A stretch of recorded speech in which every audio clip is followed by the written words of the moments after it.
I don't get hyped for games anymore. And I don't say that in a dramatic sense, I genuinely mean it. Modern gaming has changed me. I don't trust marketing, I don't believe vertical slices, I don't pre-order. And when I see ambitious trailers now, my first reaction isn't excitement, it's skepticism. So when I say I'm genuinely excited for Crimson Desert, it's not normal for me anymore. And that's exactly what this video is about. Watch Dogs was the first time I felt that disconnect between promise and reality. Then came No Man's Sky, then Cyberpunk 2077, not just disappointing, but industry shaking. After that, I adjusted, lowered my expectations, guarded optimism, detached anticipation.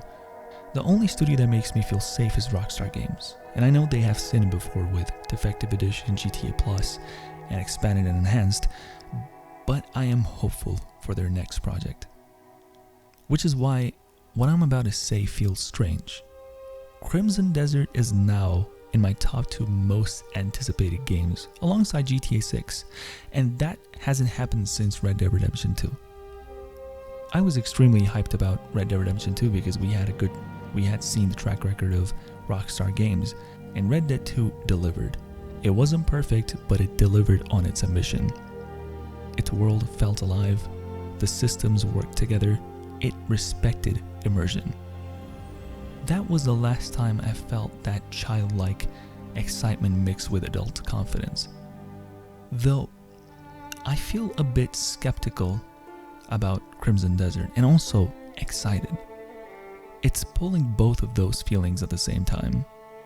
It's crazy to think about, but Crimson Desert was first shown in 2019 and now it's releasing March 19, 2026. It's a long time has passed.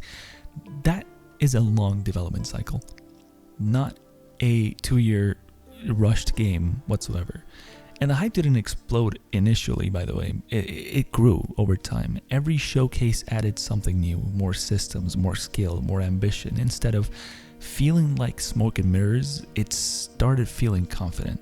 The developer Pearl Abyss, known for Black Desert Online, now, yes, it's an MMORPG, but that is important. MMO studios understand scale, they understand systems, they understand technical load. And for Crimson Desert, they built a separate team dedicated to single-player experience. Before, when they were working on Crimson Desert, they wanted it to be a MMORPG, but then later on they said that this game wanted to be a single-player experience, and they didn't push it. They were like, okay, sure, we're gonna go with this. Recently, I was looking into it.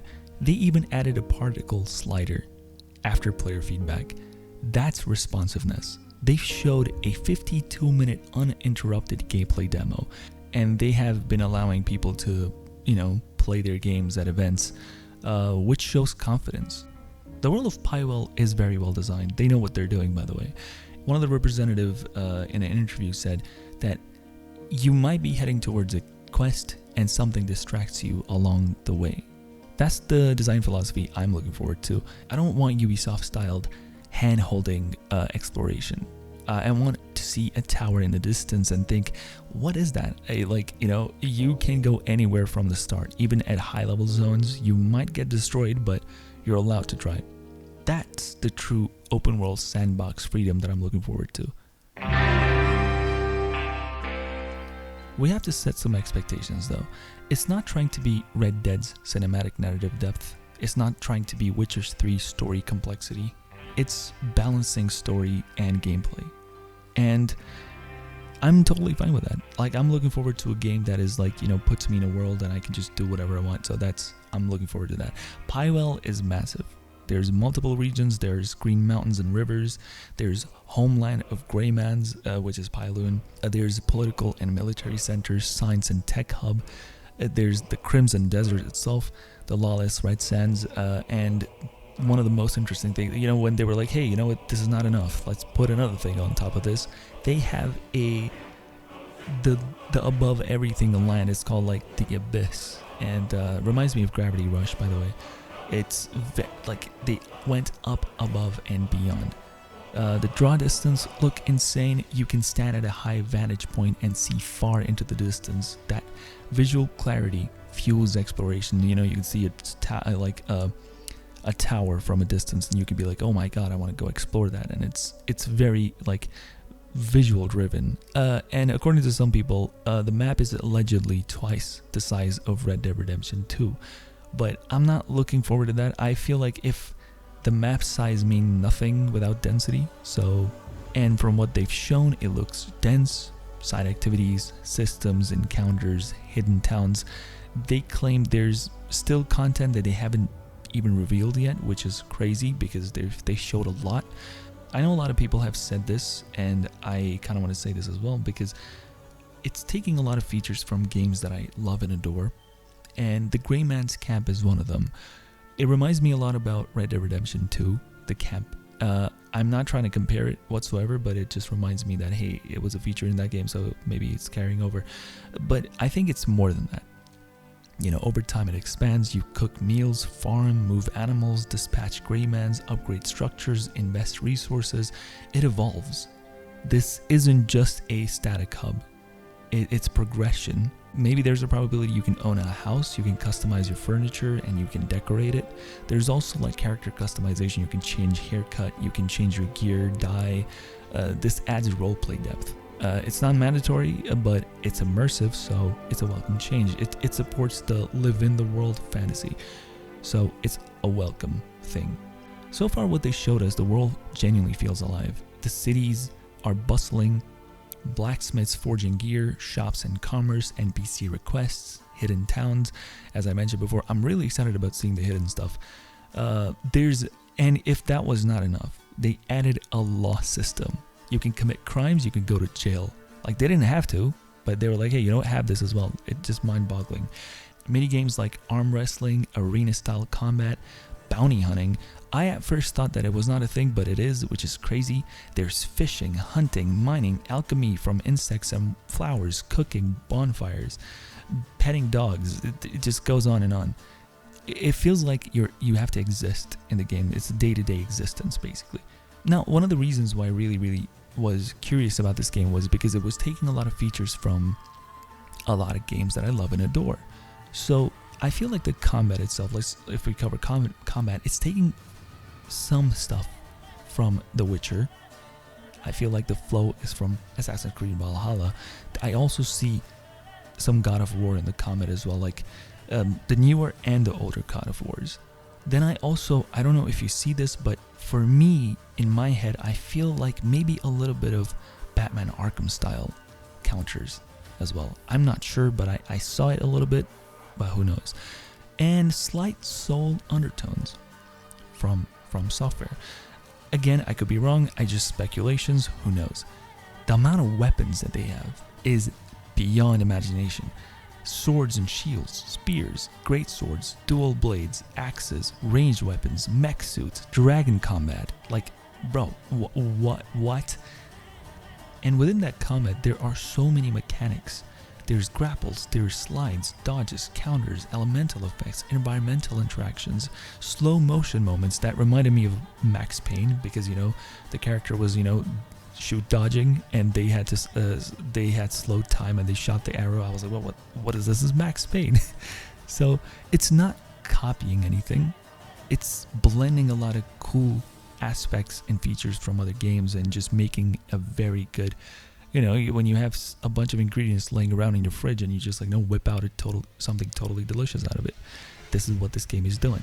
Now, at first, when I was watching a lot of videos from Pearl Abyss on this game, it felt boss heavy, which is like, but apparently the representative said that this is not like the bosses are a part of the game, but they're not the main focus of it, which is very interesting because there's a lot of videos that just showcase bosses, and the interesting part is every single boss feels mechanically distinct. You know, you can climb massive creatures like Shadow of the Colossus, special ability rewards, like you can kill a boss, you can get a weapon or maybe some reward or something. It looks boss heavy in a way more RPG kind of way, but they said this is not like the main focus, but it looks like it, but it's amazing. I love it. I love what they're doing here. I don't think I've ever seen a game with so much creature variety.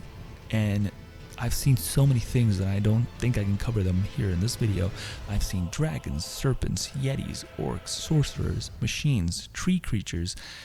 It just goes on and on. It just never stops. And another thing that was very interesting to see was the large-scale battles. Up to 200 characters on screen, sieges, army versus army, dragons destroying castles. It's something that we've only dreamt of having in a video game, but perhaps it's gonna be a reality. Who knows? Who knows? Again, this is madness, and I haven't even covered everything so far. There's more. One of my favorite things in video games is mechanics. I love the shoot dodge mechanic and the bullet time mechanic in Max Payne. I love the hacking mechanic in Watch Dogs. I love the parkour mechanics in Assassin's Creed. I love the Just Cause mechanic of the grappling hook, the parachute, and the wingsuit. Just Cause has to be hands down one of my favorite ways to traverse around the map in a video game. And I think Crimson Desert is going to be my favorite game to traverse around because there's so many options. There's climbing, grappling hook, gliding, hot air balloons, mechs, horses. By the way, they have so many different mounts. It is crazy. There's like a horse mount, there's a bear mount, there's a wolf mount, there's a dragon mount, a dinosaur looking mount. It's beyond understanding. They're taking so many features from other games that I love and adore. The grappling from Just Cause, the climbing from Assassin's Creed, the gliding from, you can say, Zelda, and also like maybe the wingsuit from Just Cause. There's so many things that they're intertwining between to make a perfect game. And of course it is ambitious. You can probably tell in my voice like how excited I am about this game. It feels too good to be true. And that's what a lot of people are saying. Speaking of too good to be true, let me tell you about some systems in the game. And there's so many. There's so many that they've showcased. I don't know how many there are. There are, let me read this off the list. There's liberation mechanics, maybe like Just Cause, I don't know, reminds me of that, I don't know. Area restoration, bounty contracts, knowledge system, which is crazy to think about because you can actually observe stuff happening in the world and you can learn stuff. There's artifacts, there's skill upgrades, gear refinement, hidden loot, environmental puzzles, disguise system, which when I saw the video, the 52 minutes long video, the gameplay video, I saw Cliff change his clothes so he could enter into a castle. Now I don't know if it is a mechanic in the game that you have to be dressing up in a certain way to be able to access some areas, but it was very interesting to see that they actually did that. So reminded me a little bit of Hitman, you know. It's overwhelming already, and I missed a lot of things. You know, there's so much going on. And these are just the systems that they mentioned in the trailer and in the gameplay stuff. And there's probably more that we will get to experience when we get the game. And that's where the fear creeps in. Is it too ambitious?